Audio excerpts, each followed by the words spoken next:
किशोर जी अगर त्रिपुरा से। राधे राधे महाराज जी। महाराज जी, गुरुदेव भगवान जो महापुरुष जन जीवित रहते हुए भगवत प्राप्ति के अनुभव करते हैं, आपके श्रीमुख से सुना है कि वो जब तक वो जनाना ना चाहें उनको जान नहीं पाते। महाराज जी, कैसे वो महापुरुष जन अपने आप को छुपाते हैं, या महाराज जी वो अपने शरीर में रहते भी हैं, या उनकी क्या स्थिति होती है? जैसे आप हमारे सामने बैठे हो, हम आपके सामने बैठे हैं, तो अपने अपने पवित्र हृदय के अनुसार सबको अनुभव हो रहा है, एक जैसा अनुभव नहीं हो रहा। जैसे हम बैठे ना, तो एक जैसा अनुभव नहीं हो रहा है। किसी को संत नजर आ रहे हैं, किसी को भगवान नजर आ रहे हैं, किसी को गुरुदेव नजर आ रहे हैं, किसी को एक बढ़िया व्यक्ति नजर आ रहा है। अलग अलग दृष्टि है, जितनी हमारी हृदय की क्षमता है। लेकिन असलियत में हम क्या है, ये तो भगवान जानते हैं या हम जानते हैं। असलियत में हमारी स्थिति क्या है, ये हमारे भगवान जानते हैं, गुरु जी जानते हैं, या हम जानते हैं, और कोई नहीं जानता है। और अपनी अपनी बुद्धि के अनुसार जानते हैं। ये जाकी रही भावना जैसी, प्रभु मूरत देखी तिन तैसी। आपकी जितनी स्थिति है उतने ही आप देख पाएंगे।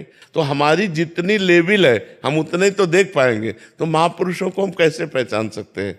जब तक स्वयं में स्थिति नहीं होगी तब तक हम संतों को बाहरी किसी लक्षण से नहीं पहचान सकते। हो सकता है हम पाखंड को संत मान लें, संतों को पाखंड मान लें। बड़ा विचित्र खेल है। अब अंदर की बात कैसे जानी जा सके?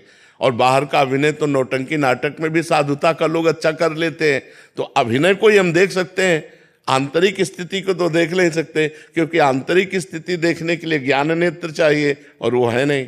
जब तक ज्ञान के नेत्र नहीं होंगे तब तक हम संतों को पहचान नहीं सकते। अरे जी, थोड़ा सा तो आइडिया होगा कैसे, मतलब उन संतों को कैसे पहचाने? बिल्कुल आइडिया नहीं है। सच्चाई बात की पूछो तो बिल्कुल आइडिया नहीं है।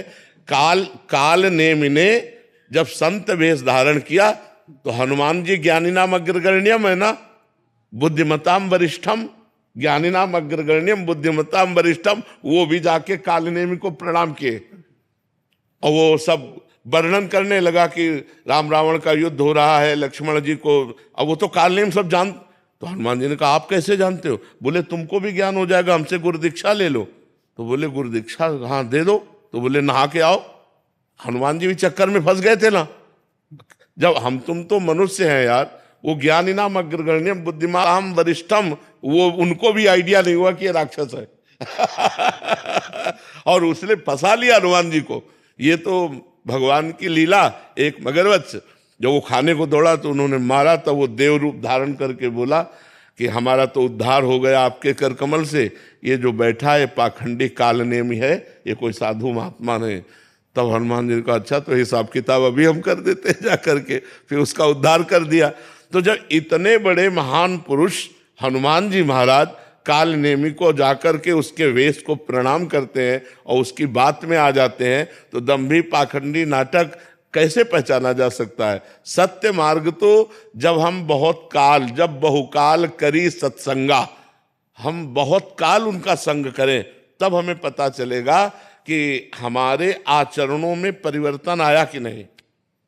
फिर भी वो हम अपने से पहचानेंगे। अगर उनके संग से हमारा गंदा भाव छूटता है और हमारे अंदर अच्छे भाव आते हैं तो साधु हैं। हमारे गंदे आचरण छूटते गए, हमारा भगवान से प्रेम होने लगा, हमारा जीवन बदल गया, तो साधु संग हुआ। जिसके संग से हमारा जीवन बदल जाए, जिसके पास बैठने से हमारे हृदय को शांति मिलने लगे, जिनको देखने से ऐसा लगने लगे कि आज हमारा जीवन सफल हुआ, बस यही कुछ बाहरी बातें हैं। अन्यथा संत को पहचानना बड़ा कठिन है। देवर्षि नारद जी ने लिखा है, मात संगस्त दुर्लभ हो। महापुरुषों का संग मिलना बड़ा दुर्लभ है, और मिल जाए तो अगम्य पहचानना बड़ा कठिन है। क्योंकि बाहरी वेशभूषा ये सब नाटक में भी की जाती है, साधुता की स्थिति की पहचान होती है। वैसे वास्तविक भगवान ने साधुता की पहचान 15वें अध्याय में श्लोक में जो निर्माण अमोहा जित संग दोषा अध्यात्म नित्या विनिवृत्त कामा द्वंद्वैर विमुक्ता सुख दुख संगई, ये लक्षण पाने चाहिए। मान रहित हो, मोह रहित हो, किसी भी भोग का उसके अंदर आकर्षण न हो, निरंतर आत्मस्वरूप में स्थित हो, कोई कामना न हो, सुख दुख मान अपमान निंदा स्थिति में समान हो, ऐसा महापुरुष परम पद का अधिकारी होता है।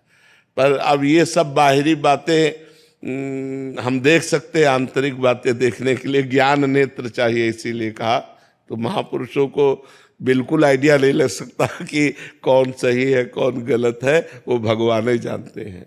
पर स्वामी जी, आपकी वाणी से बदलाव आता है तो निश्चय हमको अनुभव होता है कि सच्चे संत का क्या है, अपने आप ही बदलाव आने लगता है। अब हम सच्चे हैं कि कच्चे हैं ये हम तो नहीं कहते, लेकिन भगवान के हैं ये पक्के हैं। भगवान के सिवा हमारा कोई नहीं, ये हम कच्चे हैं कि पक्के हैं तो भगवान जाने, लेकिन भगवान हमारे पक्के हैं ये इसमें कोई संशय नहीं। भगवान के सिवा हमारा कोई नहीं, उन्हीं के सहारे पूरा बचपन से अभी तक जीवन चला है। अब आगे जितने क्षण जीना है उन्हीं के सहारे जीना है, उन्हें वही है हमारे। हम बचपन से जिसकी खोज में चले थे, हम बस उसी में रहना चाहते हैं, अन्य नहीं। और जितने जुड़े हैं तो केवल भजन, जो हम समाज सेवा कर पावे नहीं, केवल भजन। भजन में लगो, भजन ही सबका कल्याण करेगा, अपना भी और दूसरे का भी।